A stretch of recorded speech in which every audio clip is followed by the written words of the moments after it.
Surrounding western New York and Pennsylvania. Cars either trapped on roads or skidding off of them. Look at that. People told to stay home.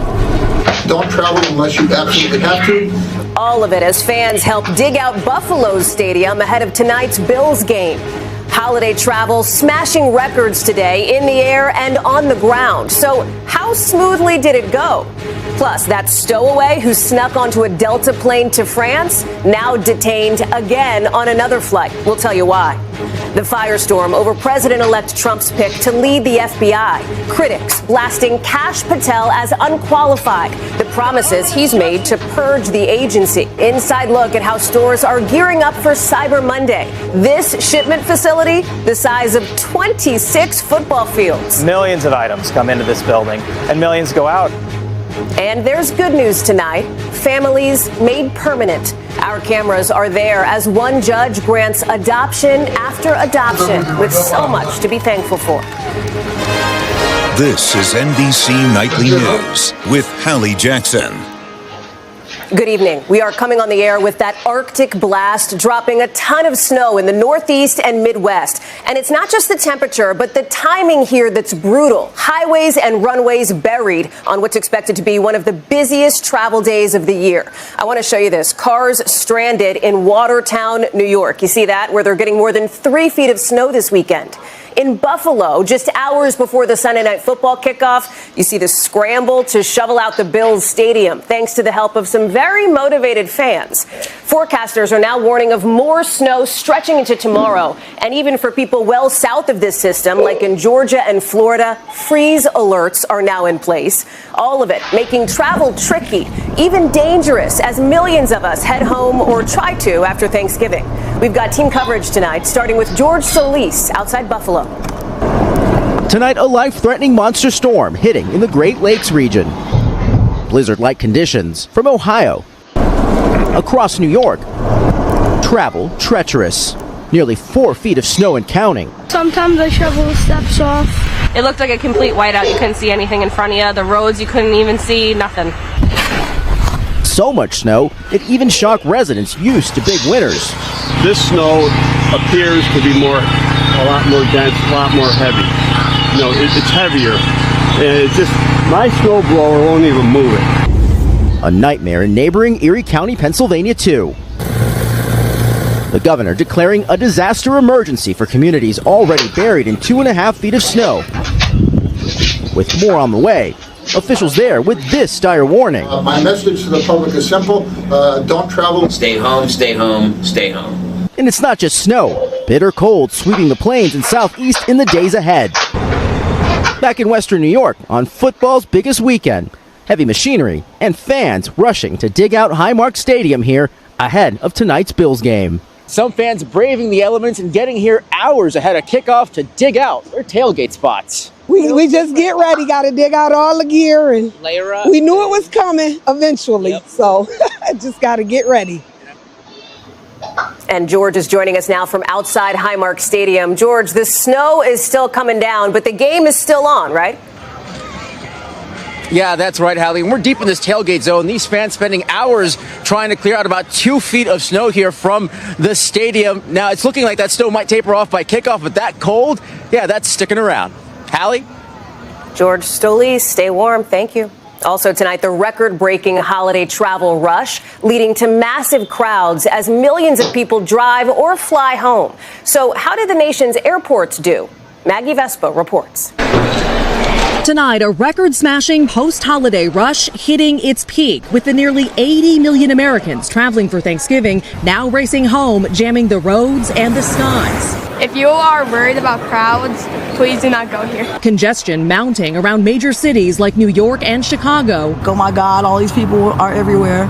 Why don't they go home? Where our team got caught in the holiday traffic firsthand. This traffic has been bumper to bumper. Like, we are crawling. Meanwhile, with TSA predicting by the day's end, a record 3 million people will have taken to the skies. How have you all at American Airlines been able to keep things moving and keep everything on track? For us, it really starts with a solid plan. building a schedule that we know we can execute. We start planning for the holiday peak even during the height of the summer. Our teams were training on de-icing even in the midst of record summer heat. The historic holiday rush colliding head-on with an early winter weather blast and marred by a bizarre headline overseas, where a source tells NBC News the Russian woman who mysteriously stowed away on this Delta flight from New York to Paris last week We're just waiting for the police to come on board. Caused a disturbance yesterday on her return flight to JFK. The source confirming she was removed from that plane by French authorities and remains in their custody. It's unclear when she'll be returned to the U.S., where tonight a record holiday travel rush rages on. Maggie is joining us live from Chicago O'Hare. And Maggie, not to jinx it, but it seems like airlines have pretty much managed to avoid a travel meltdown like we've seen in past years, right? Yeah, Hallie, exactly. We haven't noticed the air travel nightmares of holidays gone by, and airlines saying they've learned from those mistakes, basically updating their technology, adding extra staff, and in a lot of cases, extra flights to get all these passengers where they want to go. Hallie. Maggie Vespa, thank you. New fallout tonight over President-elect Trump's controversial pick for FBI director, Kash Patel, a Trump loyalist who has previously pledged to dismantle the agency. The big question tonight, will the Senate confirm him? And so far, at least some allies are sounding supportive. Ali Rafa is with the president-elect in Florida. Tonight, President-elect Donald Trump's pick of hardline loyalist Kash Patel to lead the FBI, sparking mixed reaction. He represents the type of change that we need to see in the FBI. So I will vote no, and I will organize not just my colleagues, but the American public. Patel says he'll return the agency to its rightful mission, protecting the American people. I am honored to be here in support of Donald J. Trump. Despite holding several positions in the first Trump administration, Patel is facing criticism for a lack of experience, as well as his controversial positions. We will go out and find the conspirators, not just in government, but in the media. I'd shut down the FBI Hoover building on day one and reopening the next day as a museum of the deep state. Mr. Trump's pick underscoring his dislike for the current FBI director whom he appointed, Chris Wray, whose term isn't set to end until 2027. Apparently he has demonstrated too much the independence and objectivity in the job for Donald Trump. Wray now faced with the choice to either resign or wait to be fired. The FBI reacting in a statement saying Director Wray's focus remains on the men and women of the FBI, the people we do the work with, and the people we do the work for. Patel's Senate confirmation could be an uphill battle. While many Republicans agree with his goals for the FBI, others have previously said it should operate free of presidential influence. The news capping a busy few days at Mar-a-Lago after Canadian Prime Minister Justin Trudeau spent Friday night making his case against Mr. Trump's plan to impose tariffs on Canada and Mexico in an effort to curb the flow of undocumented migrants and drugs into the U.S. Ali joins us now from South Florida. Ali, Mr. Trump has already chosen his daughter's father-in-law, that's Jared Kushner's dad, to serve as ambassador to France. We're talking about real estate developer Charles Kushner. And now there's another announcement with family ties. That's right. The president-elect picking his other daughter, Tiffany's father-in-law, Lebanese lawyer Massad Boulos, as his senior advisor on Arab and Middle Eastern affairs. Hallie? Ali Rafa, thank you. New pressure tonight for a ceasefire between Israel and Hamas after the release of a propaganda video of an American held hostage in Gaza. Hala Garani reports from Jerusalem. Tonight, the release of this video of 20-year-old American hostage Idan Alexander held in Gaza by Hamas. My name is Idan Alexander. Reigniting calls for a ceasefire deal.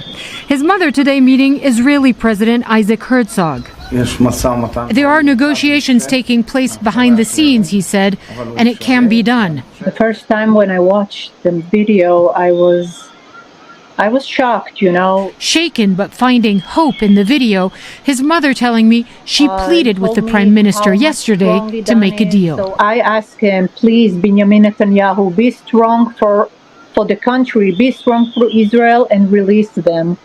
Talks had been stalled, but there are signs of movement, with a Hamas delegation traveling to Cairo this weekend to discuss a possible framework. While President Biden says an effort involving Qatar, Egypt, and Turkey is in the works. We are doing everything we can to get those hostages home safely to their families. In Gaza, meanwhile, the attack on a car killing 3 World Central Kitchen aid workers is making a dire humanitarian situation worse. The IDF claiming one of the men was directly connected to the October 7th attacks. World Central Kitchen denying it has any knowledge of those allegations. It, alongside the United Nations, announcing a pause in aid deliveries because of safety concerns. With starvation taking hold in parts of the Strip, according to aid groups, desperation leading some to breaking point. 3 people were crushed to death Friday trying to buy a few loaves of bread. Hala Gorani, NBC News, Jerusalem. The situation nearby in Syria getting worse fast tonight as rebel forces there launch a surprise attack to try to topple the government. Matt Bradley's tracking this from neighboring Lebanon. And Matt, this is a big escalation. That's right, Hallie. Syrian rebels launched a surprise offensive against the regime of Bashar al-Assad. In response, the regime and its Russian allies have fired airstrikes against the Syrian cities of Aleppo and Idlib, and that's killed more than a dozen civilians. This, according to a UK-based human rights organization. So the offensive was led by a group called Hayat Tahrir al-Sham, an Islamist militia that had been affiliated to al-Qaeda. More than 300 people have been killed so far. It's the biggest threat to the Assad regime since the civil war there started in 2011. Middle East analysts have said the attack is exploiting the weakness of Assad's biggest backers, Iran and Russia, whose forces have been weakened by other wars. Hallie? Matt Bradley, thank you. We are back in a moment with an inside look at how some of the nation's biggest stores are getting ready to ship your Cyber Monday packages. One new facility, the size of 26 football fields. We're back with that record-breaking box office weekend. Disney's Moana 2 pulling in a massive $221 million over the Thanksgiving holiday weekend. That's nearly twice the previous record set 5 years ago. But it's not just Moana. Both Wicked and Gladiator 2 are also keeping theaters packed, setting another record for the biggest Thanksgiving period ever. The grand total for all three, $422 million. Stores are finishing up their final preps tonight for the biggest online shopping day of the year, Cyber Monday. Many of them already investing hundreds of millions of dollars to build new shipping facilities. And as Brian Chung shows us, they're handling more orders faster. Inside this massive Walmart fulfillment center in Greencastle, Pennsylvania. So this is our newest next-gen fulfillment center. 20 miles of conveyor belts race through a facility the size of 26 football fields. I mean, how many packages are coming through on a daily basis? Hundreds of thousands. This center opened just 6 months ago, now ready for its biggest test yet. Is Cyber Monday like your Super Bowl? It's the Super Bowl. We plan all year for this event. Over 1,000 workers gearing up for what is still the biggest online shopping day of the year, Cyber Monday. Over $13 billion expected to be spent, and Walmart trying to capture as much of that money as they can. Our business is growing. Walmart US e-commerce sales have grown 22% in the last quarter. This new facility, part of a sort of supply chain arms race. Amazon's planning on hundreds of new facilities, and Target will invest $100 million into its supply chain over the next 2 years. Retailers are under more pressure now than ever to get more things to customers faster. And Walmart says 95% of their U.S. customers can get next day or 2-day shipping thanks to facilities like this one. Using artificial intelligence and robotics, Walmart cut down on the steps it took for a package to leave its facilities. Right down to the sticker. This is where we're applying the shipping label to the box. Yeah, I almost got clocked by that one. So this is like a custom cutter for boxes? That's right. This is a small factory. A smart machine churning out boxes spec'd out just for you. And we optimize the right size box just for that order. The goal, cut down on waste and time to get those gifts to you faster than ever. Our customers want speed. They want great prices. They want value and convenience. A Cyber Monday battle for your dollars, playing out behind the scenes. Brian Chung, NBC News, Greencastle, Pennsylvania. When we come back, there's good news tonight about the special moments that changed the lives of these kids forever.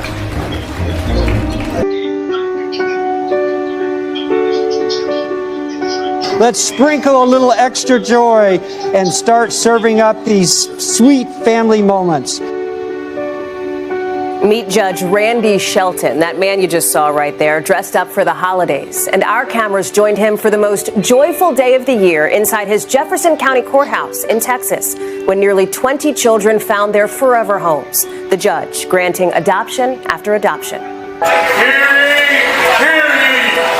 Everyone get on your feet. Today we're baking up something sweeter than cookies. Forever families.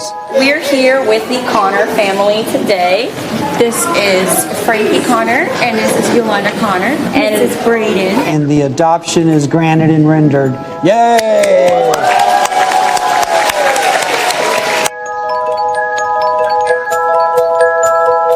It's been a long journey. They're ours, and there's no more back and forth. We love them so much, and just happy that they can just be happy kids. Ho, ho, ho! Ho, ho, ho! We have Miss Kendra Francis. Are you asking the court to grant this adoption? Yes. The court will find that all the requirements have been met, and this is a lovely family, and the adoption is granted and rendered. Yay! Ho, ho, ho!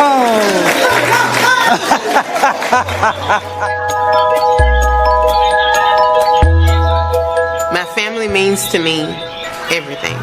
Today, our family is official. I'm just glad that I am able to do it for them. They have given me the opportunity to be a mother because I didn't have any kids. It's the best day of the year because we've got all these families and all these children, and we're making the homes final and permanent, and it's just a day to celebrate. Well, Baker Santa's very, very happy. This is a sweet family. I'll find that all the requirements have been met and the adoption is granted. Yay!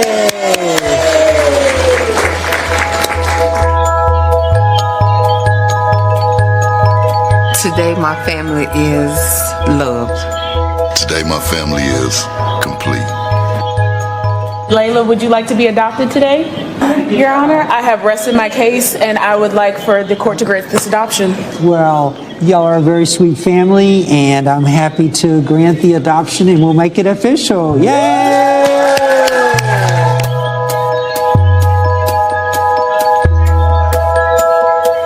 Layla means everything to me. So it's nice to know that she's forever mine. I just hope that she always feels loved and wanted because I've always loved and wanted her. Cheers.